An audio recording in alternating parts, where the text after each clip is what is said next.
present Anna Crisan, Dr. Anna Crisan, and she'll be speaking today with us about data visualization, and I'll let her introduce herself, actually. So thank you so much for joining us today. We're very excited about your talk.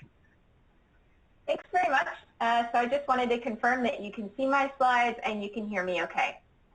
Yes, I can. And I just also wanted to mention that for everybody who's attending, could you please put your questions in the chat box as they come up in your mind as Anna's talking, and we will field them at the end of the session. Thank you. Okay, great. Hi, everyone. Thanks for being here to take in this presentation today. So I wanted to talk about visualizing public health data, and I want to talk about some strategies and some tools for this. So my name is Anna Crisan. I am now a research scientist at Tableau in Seattle. But before that, I was doing my PhD at the University of British Columbia in computer science on this very topic with genomic epidemiology as an emphasis. And I want to also take some time today to talk about COVID-19 in particular because it's been, we've seen a lot of visualizations blooming in the past few months. So I want to tell you a bit about my background and how I got to studying data visualization. I did a master's in science in bioinformatics, also at UBC. I finished way back in 2010. And that was really thinking about the machine learning and what today might be called data science aspects of analyzing biomedical data. From that, I went and worked at a startup called Genomic, where we were building genomic classifiers. And this is where my interest in data visualization started to grow. So we would use genomic data to predict the probability of metastasis for prostate cancer patients. And we worked with doctors and had to communicate this data out to patients so that they could decide on their therapies and their treatments. And one of the things I found in this work was, even though my work was statistical and machine learning, visualization started to play a really, really big and important role in the way that doctors and patients understood and contextualized this data. So from Genomic, I moved to working at the BC Centre for Disease Control, where I continued along this lines of thinking, but expanding from cancer research now to more of a public health, a more complex integration of different data types, and sort of more complex responses, because now we're looking at public responses to public health data. And that motivated my PhD in visualizing genomic epidemiological data, and ultimately led me to a position here at Tableau, where I am working on the intersection of data science and data viz, which is where analysis meets data visualization, and that comes a lot from my background in working with biomedical data. I'm not exclusively working with biomedical data at Tableau, but I have been doing some stuff internally as well as we try to ramp up our own understanding of COVID-19 data and how we help people visualize that data. So because of this background, I have to add a disclaimer. I am actually paid by Tableau. I have stock in Tableau and Salesforce, so if you buy it, I get compensated indirectly through those methods. But that said, this is not actually a talk to sell you Tableau. I'm not a sales rep. I'm a scientist.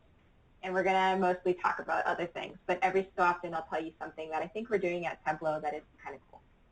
Okay, Anna, sorry, can I interrupt you? There's a few people that are saying that some of your slides are cropped, but I don't think they're cropped that much. So I was wondering if you could just speak to that right now to everybody who's listening. Okay. I don't know if this is helping. Is that better? Yeah, that looks much better to me, actually. Yeah, I'm sorry, I cannot share the slides full screen just because we tried this earlier and Zoom doesn't, it kind of messes it up a little bit, and the problem is I just have a really high resolution display. So I just made the window a little bit smaller, and it seems that this seems to be working more, so I apologize for that. Okay, great, thank you. So what are we going to talk about today? There's three sections to this talk, and I'm going to take a pause at the end of each section to field any questions so we don't have to wait all the way to the end. We're not going to spend an equal amount of time on every section. In fact, that last part about the tools is going to be very brief. So today I want to talk about why we should bother to visualize data at all, especially when we have numbers, and those are pretty good. We also want to talk about how we should visualize data, and here I'm going to bring in a lot more of some of the stuff related to COVID-19 and interesting kinds of ways people have been visualizing that data. And finally, that last bit about what data visualization tools are available. So without further ado, let's jump right into it. Here's the question, why should we visualize data? I get this question a lot, especially if you're working with machine learning folks or with statistics folks when they're like, but we have numbers, those are great. So why should we visualize it? Well, one part of it is that numbers can have a lot of different meanings. This is a fun study I usually start with where it's just done on Reddit, but it's actually a redo of an old CIA study from the 1960s. And what they did is they gave people a number, a probability between 0 and 100%. And they asked, what English phrase does this actually tie to? So you can see numbers that are 90 or 100%. People think that's almost certain or it's highly likely. And when things are between 0 and 10%, its chances are slight or highly unlikely. So it follows a trend that we would expect. But what you could see is there is considerable variation. So there are still people that think that a 60% there's a very good chance that something will happen, even though for the majority of people, 70% or 80% is an indicator of that. Now, where this was really important to me is if I am telling somebody, here's your probability of getting metastatic prostate cancer in 5 years, how does the person interpret that information to actually make a treatment decision? And when there's this sort of variability, it's really important to capture that and to try to speak to that in a visualization. There's also this fun thing where numbers don't always tell the whole story. So if I could actually share presentation mode, this would be a nice animation. But what you would see is here we've just got some pretty standard numbers, some means and some standard deviations and some correlations. And just looking at those descriptive statistics, I would ask, well, what do you think the data looks like? And so it looks like this. It's a T-Rex. And what's really fun about this paper and at the animation we're actually showing is that there are a lot of different versions of this data, including even a star, that would actually have the same summary statistics but look very, very differently. So one of the important things about visualizing your data is that it's also important just to look at it and see if you've actually got a T-Rex hidden in there that you do not know about. My favorite question to this slide has been somebody saying, oh, is this a Bayesian versus frequentist thing? And I always say, to my knowledge, there is no T-Rex distribution, so it's just a looking at your data thing. The other interesting reason why you might want to consider visualizing your data is that numbers are actually inequitable. So we actually communicate a lot with numbers in the medical profession. And some of the issues with that were shown quite nicely in this experiment back from 2019. So there's this concept called numeracy. So if literacy is the ability to reason with words and letters, numeracy is the ability to reason with numbers. And in fact, people can have high and low numeracy. So this is the result of an experiment that I'm showing you here. And what they did is they showed people numerical information in several different forms. So they showed them, they wanted to induce some behavioral intervention to reduce risk. So they presented the data as a relative risk reduction or an absolute risk reduction. So those are two numbers communicated differently. And then they also showed those two numbers with a visualization. And so now they're showing their results here among older adults with low numeracy and high numeracy. That's the top row. And on the bottom row, they're looking at students with low numeracy and high numeracy. And what you can see is the results here are how often people correctly interpreted the information given how it was presented. So if it's numerical only as a relative risk or numerical only as an absolute risk, we get between 0 and, say, 56% of low numeracy adults actually being able to interpret the information.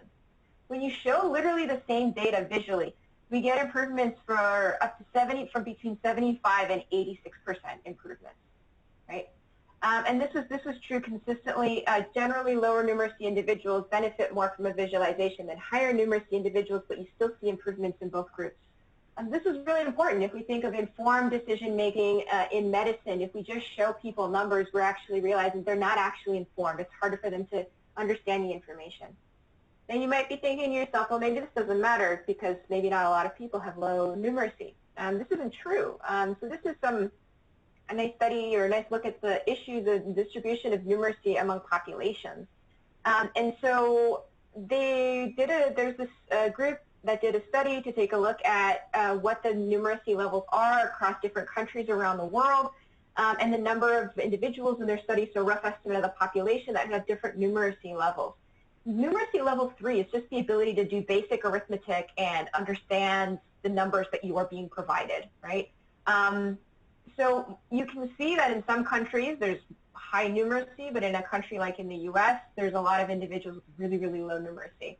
And those individuals may also have, complications in their health, and so may have more difficulties also understanding the information that is being presented to them.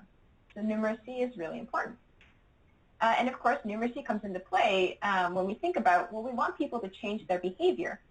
So let's take a look at this graphic that came up by the Financial Times, and what they wanted to communicate here was how different interventions would actually reduce your risk of getting a coronavirus infection, right? So this ties back to the really important things that we talked about in prior experiments, and also just about communicating data visually. Now, if they had just shown the percentages, there might not actually be as much engagement or understanding of the data based on this prior research that I showed you.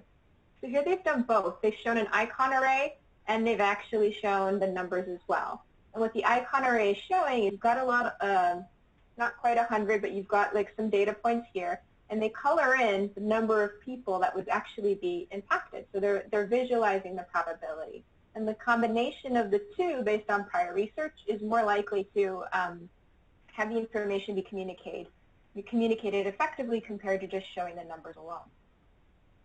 But there's actually been quite a bit of research that takes a look at how people understand numbers, and especially relative to a data visualization. So it turns out that something like a probability, or 60%, is really difficult for people to understand and contextualize. Even if you just take that data and you make it like a natural frequency, for example, 6 and 10, that happens to be a lot easier. But if you show visualization pretty consistently in the medical risk communication literature, you improve comprehension and you make the information more accessible. And there's a lot of different ways to think about visualizations beyond just comprehension in low numeracy individuals. It can also reduce bias, and the visualization itself can be an intervention. So you could show somebody a visualization to promote some kind of behavioral change or some kind of outcome as well. Now, I hope impressed upon you the point that it's really important to think about not just showing people numbers, but actually having a visual component to it, because it makes it more accessible and more interpretable. But also, which visualization you choose matters. And that's the heart of what this talk is about. Just having a data visualization is not enough. And I want to show you that a little bit more concretely. So here's a study by some folks out at Michigan, and what they were trying to do is they actually ran a control trial with about 2,000 women that were in the age group of having breast cancer, and they wanted the women to choose between different kinds of therapies that they may receive. So there was the first was no additional therapy versus more therapy, and then the second was a choice of different additional therapies, which was hormonal therapy alone, chemotherapy alone, or the combination of hormonal and chemotherapy. And so they had this baseline visualization where they had all these different options, right? They have these graphs that add to like 100%. And then what they're showing in the colors is different outcomes. So if you have no additional therapy, then 70% or 70 out of 100 women would still be alive. If you did nothing else, then 23 out of 100 would die of breast cancer, and if you and 7 out of 100 would die of other causes. And they show these outcomes across the different therapies. So this is an example of, well, we have a visualization. Oh, and when you have the therapy, you actually see in yellow how many more people would be alive if they actually had that therapy. This is the baseline visualization. Now, they actually did a study where they did different alternatives. Right, so here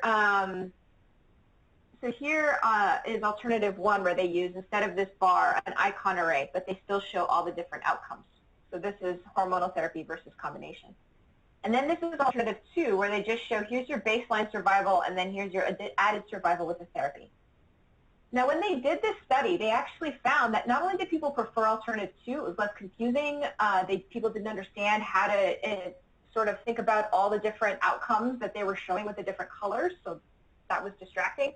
People could also see, oh, I only get a very minimal benefit, these 2 extra little squares, but there's a whole bunch of additional difficulty of actually getting chemotherapy, right? There's all side effects. And so some people decided, well, I don't want the combined additional therapy. So not only was this alternative more interpretable, it actually changed the choices that people would make for themselves compared to the other visualizations. And this group has actually gone on to make a website called bizhealth.org, where they've actually done a bunch of studies on these different kinds of visualizations in the same kind of flavor, and allowed you to explore the different kinds of studies and visualizations that they've done through a little interactive wizard, where you can say, you know, what am I trying to communicate in this visualization? Do I want people to get it, like, accurately? Do I want people to just get the gist of it? And then what kind of data you have. And they'll filter out the visualizations, and if you click on one, you can actually go and see the research they've done in these sorts of experimental settings to demonstrate that one sort of visualization may be more effective than another. It's really thorough and a really interesting resource, especially if you're doing just these basic probability type communicating of visual data. But of course, there are more complex scenarios I also want to make you aware of. So it's not just about visualizing probabilities. This is a really interesting study done by a colleague of mine, Michelle Borkin. And she was working with some surgeons, and what they wanted to do was actually find blockages in arteries of the heart.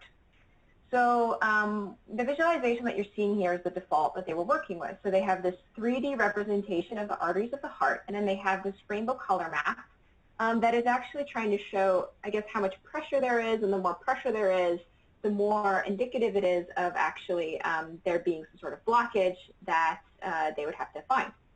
So what they would do is use this for surgical planning. So a resident or a surgeon would interact with this visualization, potentially rotating it, looking in particular for these little red bits that indicate a blockage. Okay. Now what Michelle did working with the surgeons was try to think about different ways of visualizing this data. So one thing that she did is there was the original 3D, so she flattened it out. So now it was 2D, so there was no need to rotate anything. You could just see everything.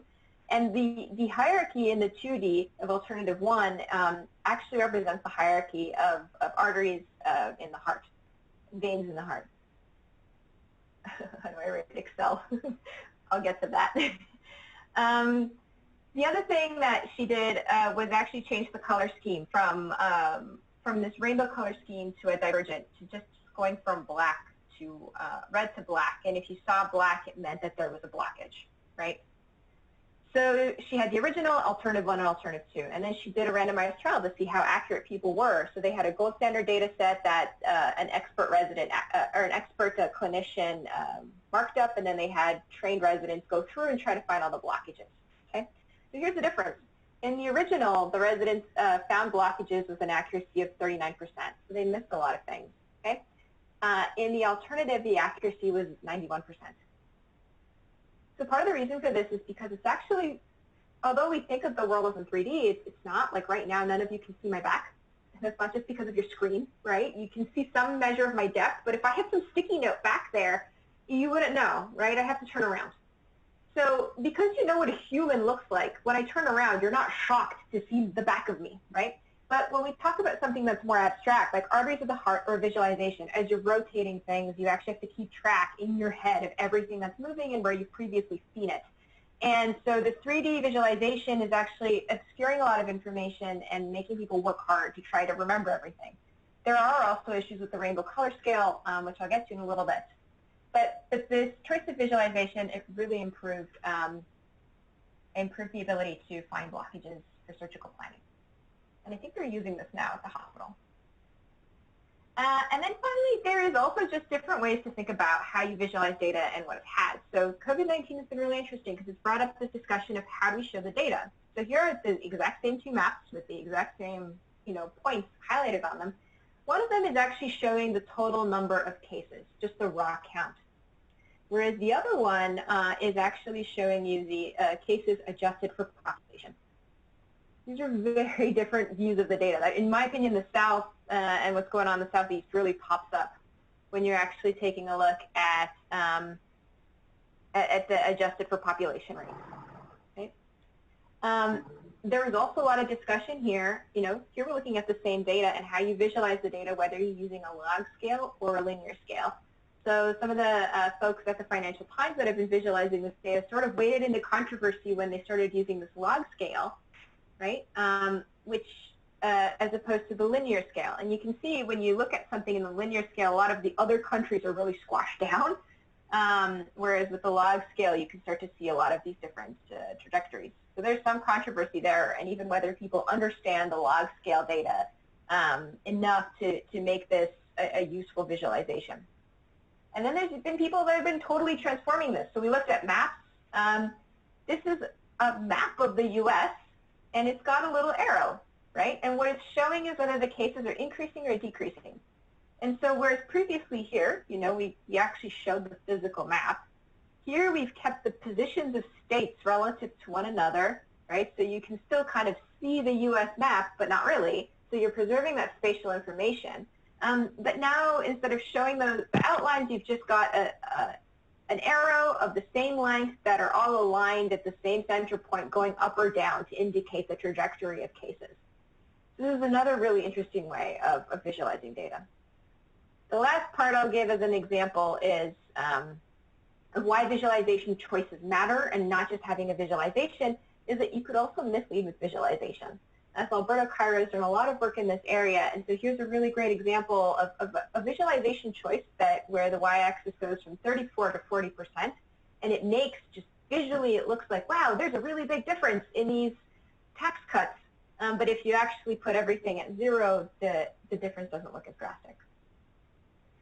So I showed you all of these examples to also show you that, you know, visualization, like, okay, we need more than a number, but visualization is also complex in and of itself. What I'm trying to motivate here is that there's actually a lot of decisions that we have to make when we visualize data. And I think sometimes we don't think about those decisions because, at least in healthcare contexts, and we don't have a lot of training in visualization beyond make a graph with whatever Excel allows you to make mostly. But the visual choices that we make have a lot of impact on how people interpret this. So I think when talking about visualization, I always think there's sort of two parts. One is how we actually choose the visualization that we want to make, right? And I don't think a lot of people spend too much time thinking about it, and I don't think there's a lot of curricula that are dedicated toward it either. The other part is how you make the visualization. So that's using a tool like Tableau, it's using Excel, it's using R or JavaScript to actually make the thing, right? And a lot of people spend most of their time on how you make the visualization and less time on how you choose one. So I want to give you some intuition for this first part about how you might choose a visualization or just think through the process of visualizing your data. So no code required. I want to take a moment to pause here. I saw people have some questions. I will answer one or two of them before moving on.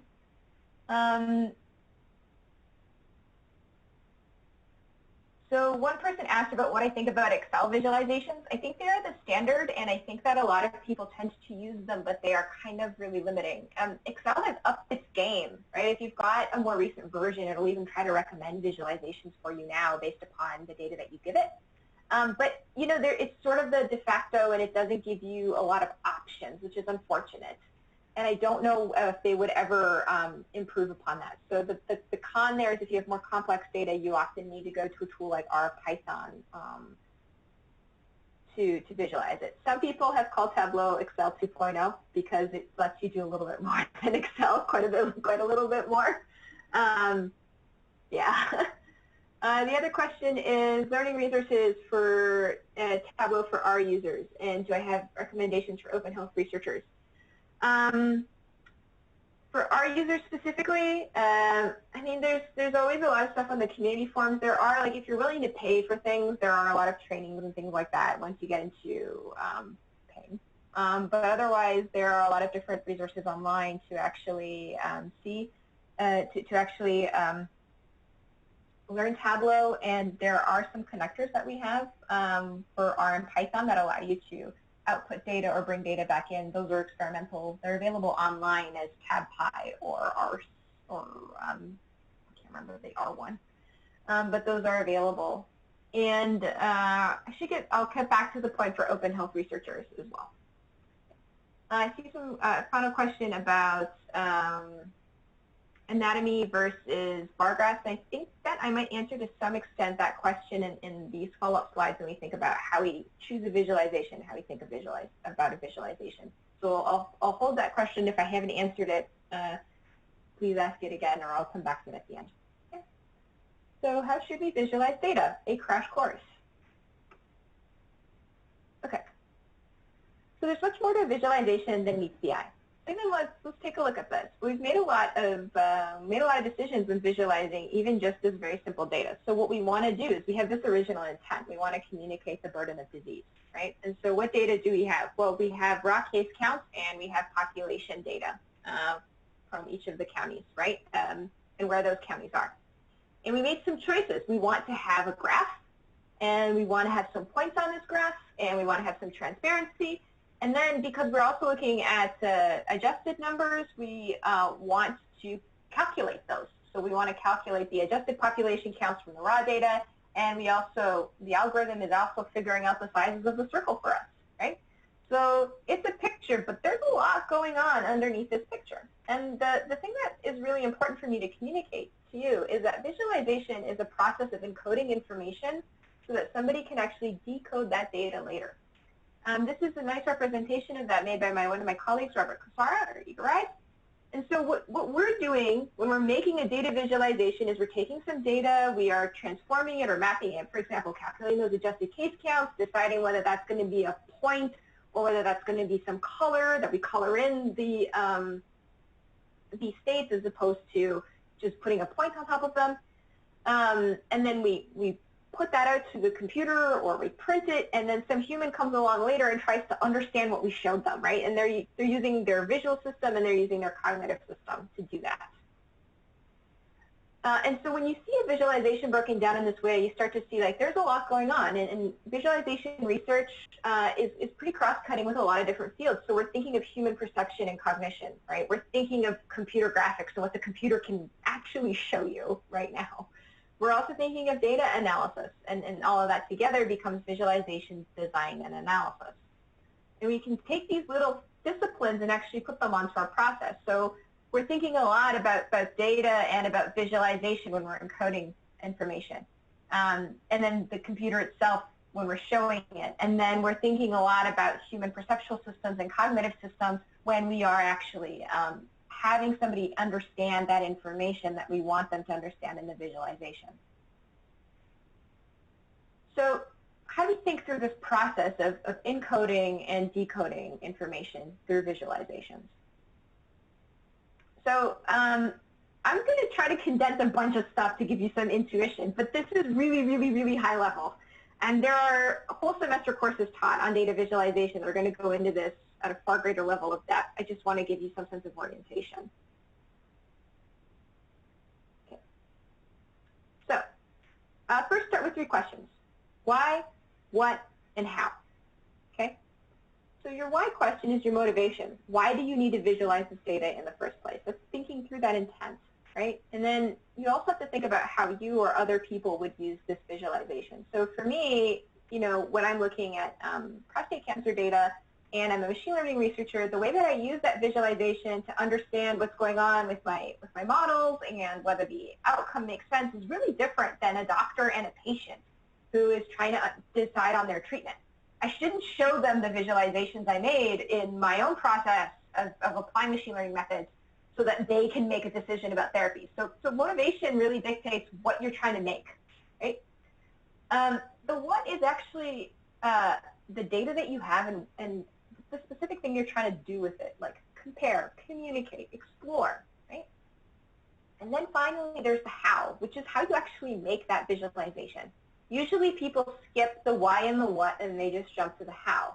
And that's a shame, because the why and the what really dictate the importance of what you do in the how. So I think about making why, what, and how a process. Okay? So just as I went earlier, and I sort of started to break down this visualization into why you're doing it, the data, the choices, and the calculations, I have piggybacked that onto a process. It's a process that comes from one of my professors, Tamar Munzner, who proposed something called a nested model, right? So I'm just going to say that there is an academic literature behind this, and I'm going to give you the high-level view of it.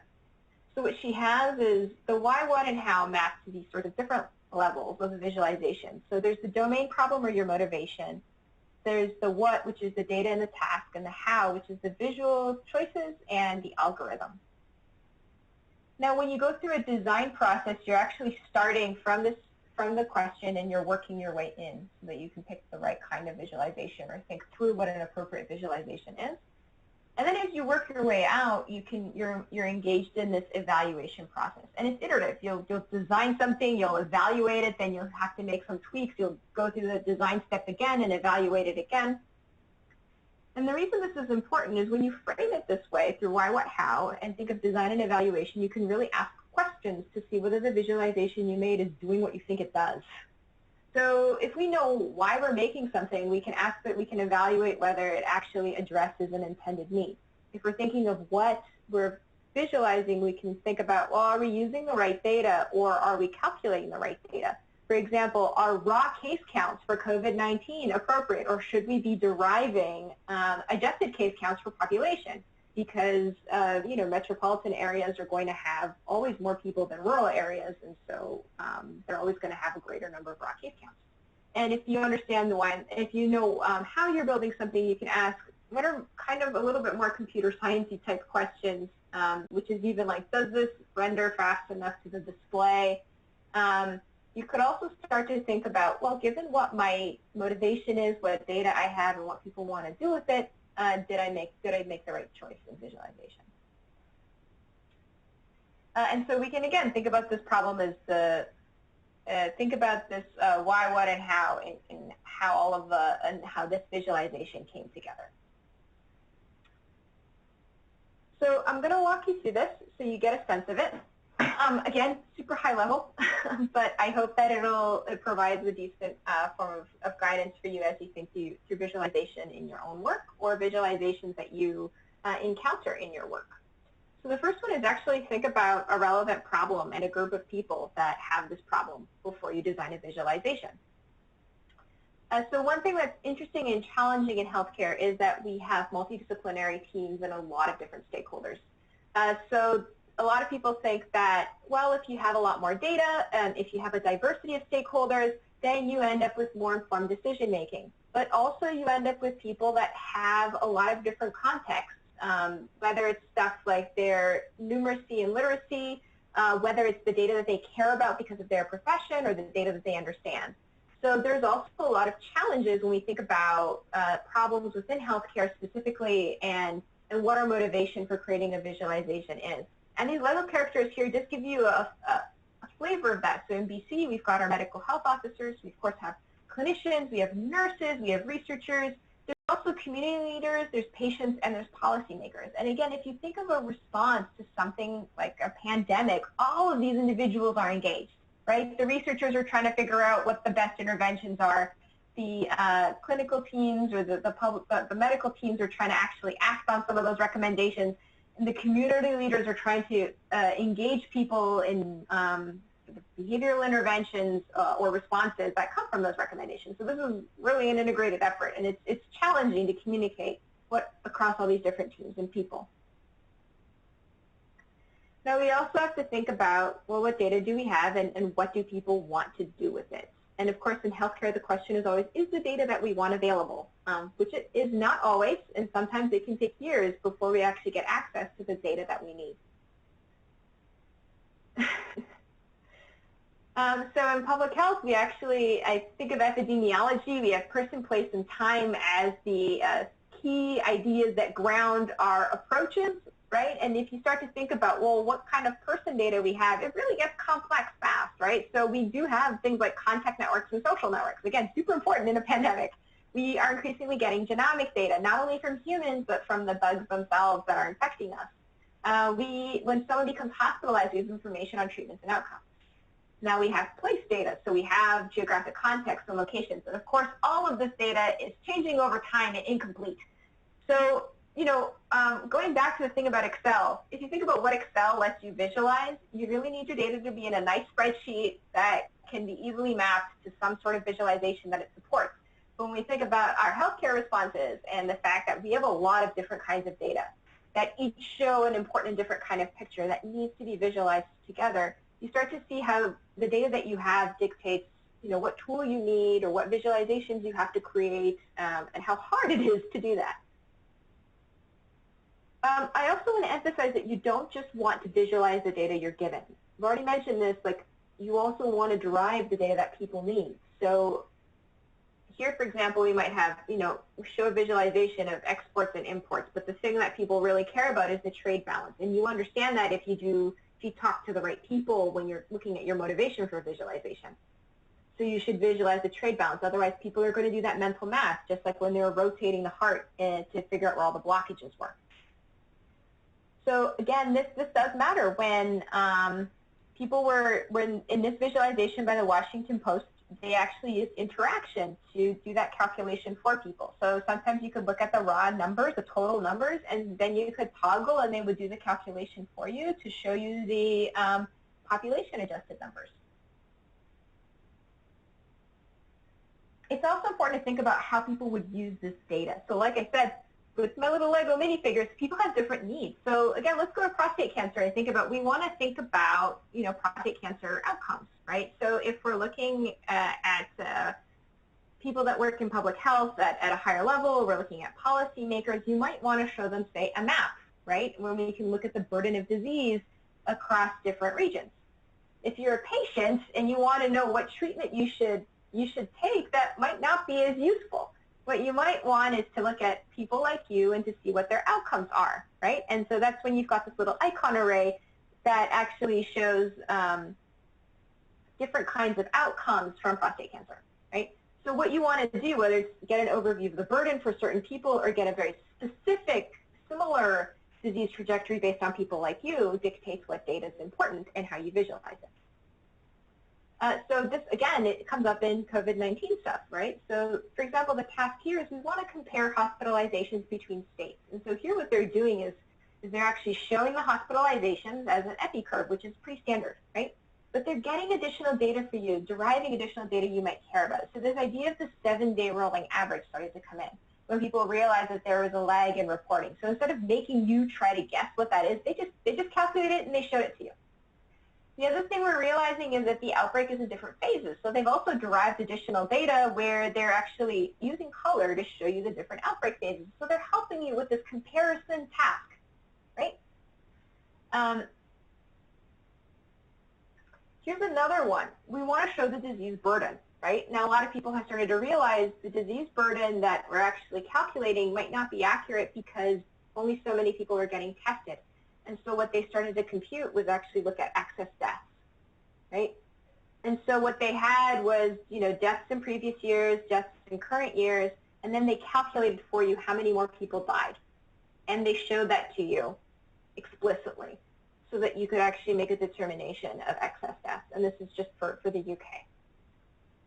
So again, this is an idea of, okay, we have the data that's given to us, we derive new data, and we adjust what we do based upon the task we have, whether we're comparing or whether we want to highlight something and show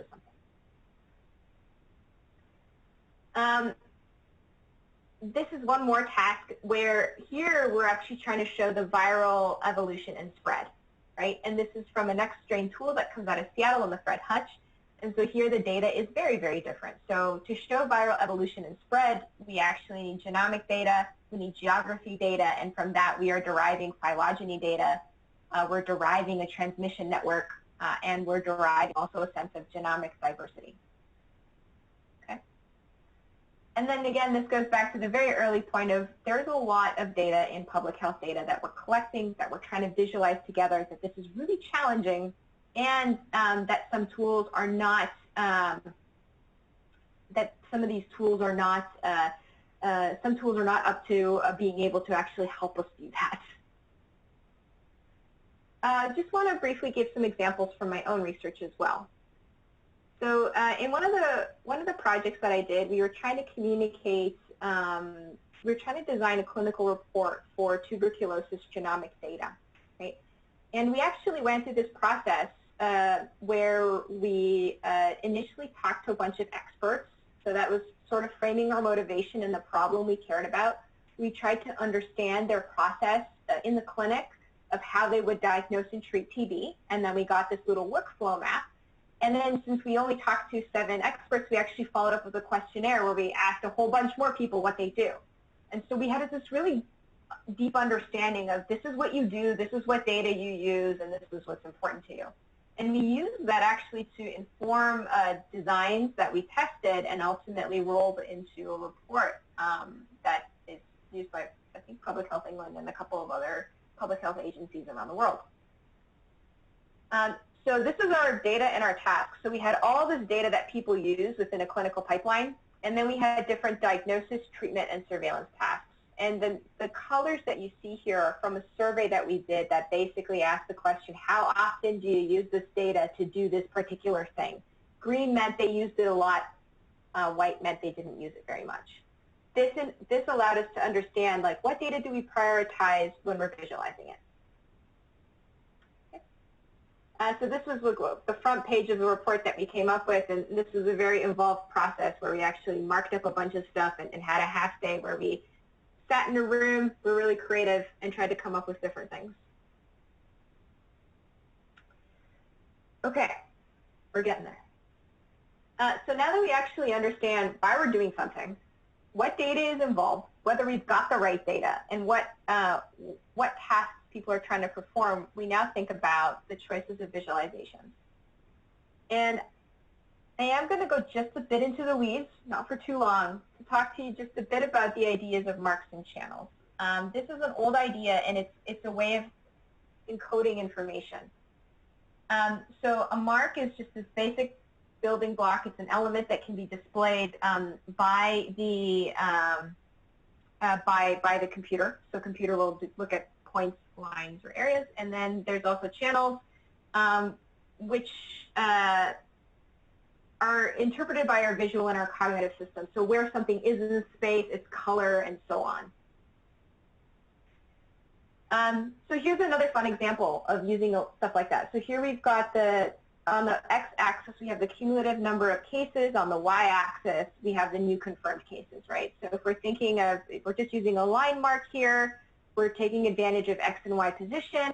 And here they've also used color in a really interesting way. So color is encoding different information. So here, color is actually encoding testing per case, right? Where red is fewer than 5 tests per case, and the darker black or blue is a lot of testing per case. And so what you see is not only how the outbreak progresses over time, but by adding a color channel to our line, right, we are also showing how testing changes over time. Right? So this is making use of that additional channel to encode additional information. So there's a lot of data here. There's actually been studies, this goes back to the perceptual stuff, that takes a look at how effective people are at interpreting precise information from these different marks and channels. So this was a study that was done in the 80s. The results were repeated in 2010. But if you ever hear people say, don't use a pie chart, this is roughly why. Here's the same data as a pie chart, and here it is as a bar chart. And the differences just happen to be much, much more obvious with a bar chart. Perception also is just our ability to see things. I like using the dress because it was, you know, people either see this as black and blue or white and gold, right? And so it's an effect that a lot of people can see right away and think about. But of course, in visualizing data, one of the issues here is also just color blindness and perceptual challenges, right? So here's a visualization I showed you earlier. Like if you were trying to figure out what your health status is, and you see the original visualization with the traditional stoplight colors, if you're colorblind, you don't see that as effectively. And so I put this same visualization through a colorblind simulator to show you what it might look like to somebody that is colorblind. When we were working in prostate cancer, this was really important because, well, they're primarily genetically male, and genetic males tend to have, you know, more red-green color blindness than genetic females. And so this was something we had to consider when we were like telling people their results. We could not use the stoplight metaphor. Our CEO happened to be colorblind, so he let me test things with him before we actually put it in our clinical reports that went out to patients. I mentioned in the heart visualization that there was a rainbow color scheme, and we've also done studies to figure out like how much the choice of color scheme affects the ability to correctly interpret data. And that's what this study is here. They checked several different color palettes, and then they did a study just to look at error rate. And it turns out JET, or this rainbow color scale, which happens to be the default on most things that you use, is associated with some higher errors. Now, these ideas of marks and channels can sound really esoteric, but they're actually really baked into a lot of software that you use. They're just sort of behind the screens, right? Which is why I'm talking to you about it, to expose it a little bit. So if you ever use R and looked at ggplot, the idea of a marked-in channel is baked in the language of geoms and aesthetics. If you use Tableau, marks and channels are right there, right? So marks is explicitly stated in Tableau, and you can choose between several different marks. And then while it doesn't call it channel, you can drag and drop things and use channels as well. So these ideas of marks and channels are baked in to a lot of software that you might use. So the goal here in the idea is that you have some data. So when you're encoding information, you have some data. You take that data and you choose for it different marks and channels. And however you put that together will result in the visualization. And this is true pretty much whatever tool you're using. Excel and Google Docs might make some of these choices for you. With R and Tableau, you might get to make some of those choices more yourself. I will say one thing that's been really interesting for me is we actually have like a COVID-19 data hub where people are just given this common data set that they can use to make Tableau workbooks. This is off of Tableau Public, and we've seen a really big explosion as how people are using this. It's been really interesting for me as a researcher to take a look at all the different ways that people are combining marks and channels to make individual visualizations and to make dashboards. I'd actually done some work in this area in genomic epidemiology for my PhD research, where I looked at like 800 research papers, and I looked at how people were visualizing genomic epidemiology data, and I quantified it at the level of these different marks and channels that they were using, different kinds of ways that they were combining data, so that I could understand their data visualization strategies. The very last part, very brief, is about the algorithmic component. This is sometimes when it gets into a little bit more of where the computer science research would intersect with data visualization. And so for that, I just want to give a brief example from my own research because it's an area where I think most of you guys will probably not kind of delve down into, but you should be aware of it. So one thing I wanted to do was I realized that people were often trying to combine a lot of visualizations because there's a lot of different kinds of data. The data tells different parts of the story, and it was really hard to do that. So what I worked with in my PhD was to create this sort of programming library that let you, with a very simple, with very minimal code, say, I want to make the following visualizations, and I want to combine them together. So this is it's an R-based library, and this is an example of the code that you'd have to write to make a phylogenetic tree, an epicurve, and a map. You can specify here that I want to combine them with color, and underneath the hood, it's actually figuring out common data in between all of these things and doing a lot of stuff that you would normally have to do manually. One of the things that I worked on was a recommender. So I realized that for, oh, there we go. Oops. I realized that, oh gosh, my screen's frozen. Okay, I'll just skip that. And I also worked on making recommendations, so you could just say, here's my data, visualize it for me. Okay, and so the very last bit of this is, once you've done this design process, you'll tend to arrive at a visualization, and you have to go back and evaluate it. And how do you actually evaluate it? This is still a work in progress, and especially in the medical field, where we're not totally used to doing evaluations of visualizations, but you could do it experimentally using randomized trials, as in some of the previous studies that I showed you here. And if you look at that VisHealth resource, they basically do that. You can also take an ethnographic lens, which is you can do focus groups, or you can just observe how people are using something in the wild and try to document that so you understand the efficacy of visualizations and potentially pain points. So this is the process together. There's 7 steps. As you go down into the process, you think through design, and as you go back out, you think of evaluation. We are about 8 minutes to the hour. This is a very brief part to let you know about what tools are available. Again, we could spend probably an entire semester kind of going through all this stuff together. My screen also is, okay. So if you want to get a sense of tools, Lisa Charlotte Ross has a really lovely blog post where she compares different applications. That's something like Tableau, that's in your desktop, that's a tool, versus charting libraries, which is something inside of R or JavaScript or Python. And she evaluated it on several different ways, and what she looked at in particular was how easy it was to learn something and how flexible it was. So sometimes things that are really, really hard to learn, like D3, are very flexible. You can make anything you want, right? Something like ggplot might be easier to learn, but is not super flexible.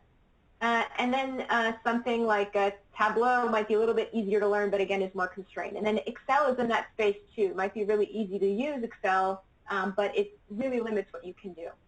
And the choice of tool that you use really depends on what your goals are. And you might use different tools at different points in time. There are, for the current outbreak, 2 tools that are really interesting to consider are NextStrain and MicroReact. If you don't know about them, they're doing really interesting work in this space, especially NextStrain. Those are 2 resources that I would recommend checking out for this genomic and epidemiological data in particular. And of course, there's always pen and paper. So one question I get a lot is especially for patients, and patients often want to visualize and express their treatment journey. And they're not always interested in dealing with numbers, although numbers might be a part of something that they choose to visualize. They want to express themselves visually. They want to have data, but it's loose. So often, sometimes doing things that are more hands-on are really, like through actually pen and paper, can be really powerful. All right, wrapping up. So I hope that what you took away from this talk, I know there was a lot of content for an hour. What I hope that you took away from this talk was that data visualizations are useful. They are especially useful in instances of low numeracy, and a lot of the population has low numeracy. They're essential for communicating health information effectively, especially for these individuals as well. And it's useful if you want to communicate data or even understand your data. You know, exploring your data and finding those dinosaurs. Don't forget those T-Rexes that are hidden in your data. But I also wanted to, I hope that you take away from this that visualization design also matters. You can't just have a visualization. You really need to think about how people decode that data, right? And so the choice of visualization matters. I also hope that you realize it's possible to think systematically. These questions of why, what, how, and this framework that I went through with you is the way that I hope will help you not only build your own visualization systematically, but help you think through and evaluate visualizations that you encounter in your own work. And if there's one thing that you take away, and only one thing that you take away from this talk, I hope it's that visualization is a process of encoding information so somebody can decode it later. And you just think about both the encoding and the decoding part. And there is a research process involved here that has a lot of really interesting and open questions. I have some resources that I can share with these slides afterwards for some follow-on stuff. And with that, for whoever wishes to stay on the call, I'm happy to take additional questions. I have seen some here. It's quite a bit. Okay, so sorry, I just copied all the questions, and so I put them in this list here. Okay, in terms of coursework, I think there's now an undergraduate course at D3, an undergraduate course in computer science at UBC that is actually doing some D3 stuff. It was just developed this year. that is the main course that I know about that's teaching that. In terms of teaching stuff like ggplot, you can get that in some of the public health courses. I know that there are, and you know, in some of the stats and medical courses. Finding support for R and ggplot is a little bit more available at UVC compared to D3. So those are the options available to you. The rest of them is mostly online. Jenny Bryan's coursework, if you're looking at R stuff, to Stat 545, is always a really, really great resource. So there's a question about the interconnectedness of visualizations, like how much freedom does a user actually want/need. This is actually a decision that's made in almost every single tool. So with a tool like Excel, you have much more limited control than you would with a tool like D3 or ggplot. So how much somebody needs, so if you're designing a tool, how many degrees of freedom somebody has is actually a design decision that you make, right? So even if you're making a dashboard for COVID-19 that you want to show on your website, right? We know that if you filter enough, you will get down to a case where you might have fewer than 5 people in some visualization, and that could actually be something that is you know, violating somebody's privacy. So you might want to actually restrict the degrees of freedom there to limit the kinds of interactions people can do to protect privacy of the individuals. So the concrete answer to that is it depends. It depends what you're trying to do.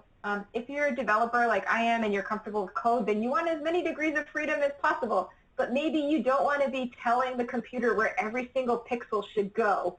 You know, so you want there's varying degrees depending on what you're trying to do. So is it useful or appropriate to have interactive or dynamic visualization such as a dashboard or a static one? Again, unfortunately, a lot of the answers to these questions are it depends, right?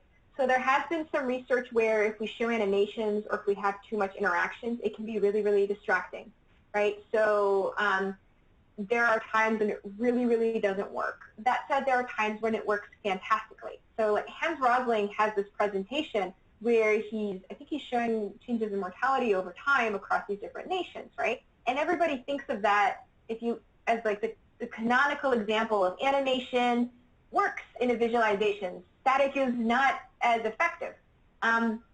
What's really interesting about that is if you actually have somebody sit down without Hans Rosling and try to interpret the data, trying to keep track of all the countries and where they're going is hard. But what it does is if you have a Hans and he's presenting it, and if your task is presentation and engagement, then it's really, really useful and helpful. So I would say whether you do something static or whether you do something interactive, you have to test it and see whether it becomes overwhelming. I would always keep it simple as much as possible. I recognize in a lot of healthcare systems where we're used to doing things via PDF, where a lot of interactive stuff is locked down, static might be the better choice because of the regulations in our environment. But there's a case made for interactions. I know a lot of folks use dashboards. One other little bit of data that I have is even if an interaction exists, people don't always use it. They have to learn to use it, right? So even with a dashboard where interaction is possible, people like dashboards because they see all the data, but they don't always interact with the data, right? So if you have interaction, you'll have to teach people about it too. I can provide the slide deck, and there is, if you with the links to all the various sources I have here. And in terms of the interactive and live tracker in Tableau, the thing that I can think of best is our COVID-19 data resource on Public. Tableau Public is a free product, but the reason it's free is it has some limited capabilities, and you also have to publicly post your data. So Tableau Public is not a tool that you should use with any sensitive data whatsoever because it's going to go on the web. So do not use it for that. But if you have data that can go on the web, if you want to play with the COVID-19 data, you can start with our sort of template workbook and make your own things from that. That's a good resource for that. The Lego research figure you can buy on the Lego website. There's one other question that you might have missed, question 6. What about the visualization of published data for a meta-analysis? What's the best visualization software? Maybe you already talked about this. Visualization of published data for meta-analysis. So do you mean like, so I think of it in sort of two ways. So one was the kind of the meta-analysis I did where I took a look at what people actually did, and it was my meta-analysis of their visualizations. I think that the question is more of like the traditional meta-analysis where you're looking at previously published studies, either in controlled trials or a bunch of case controls or whatever kind of way that you're collecting data, and you actually want to visualize, you want to do meta-analysis visualization. So usually the way that I see that is, I don't know a specific software for meta-analysis. Part of the reason why is because I use R all the time, so I make my own visualizations in R Python. I know that a very common encoding for meta-analysis data is something called a forest plot. And it's actually just a way of showing the regression results against a common baseline. So I think if Googling it would help. If not, I can actually, when I send out the slide deck, I will include one specifically for a common type of visualization used in meta-analysis. Yeah, so I think they were talking about, I'm not sure what this person was asking, but there's different types of plots that can be used in a meta-analysis, but the most common one is a forest plot where different studies that have like a treatment versus a comparison, so treatment versus placebo, are plotted and in sort of like, yeah, I don't know how to describe it really, yeah. but you have the confidence intervals for all and the effect estimates on one plot. So I have a colleague that does work on confidence intervals that fits well, like visualizing confidence intervals and uncertainty around data that fits well into some of the ways that we might improve even just forest plot visualizations, which is something. Yeah. Let's see. Okay. Then the last question is, have I encountered any qualitative data in your research study? And the answer here is also yes, I have. I actually consider myself to be like a mixed methods researcher. I'm much more quantitative in my background. Mixed methods is about as far as I can go into the qualitative sense. But usually what I'll do is I'll use something called an exploratory sequential model where I will do a qualitative study up front with a handful of experts, usually interviews or focus groups. And from that I tend to develop a survey that I then actually use in a quantitative setting. I have found for visualizations, qualitative research component is really, really critical because you don't know what everybody's picking up on, and it allows you to do a more reasonable study. Experiments where you're just doing like, did you get it right and how long did it take you, which is a standard, is useful if what you want is I need people to understand this quickly and precisely. But if you don't need that, then qualitative studies are essential. And in particular, I like mixed methods work.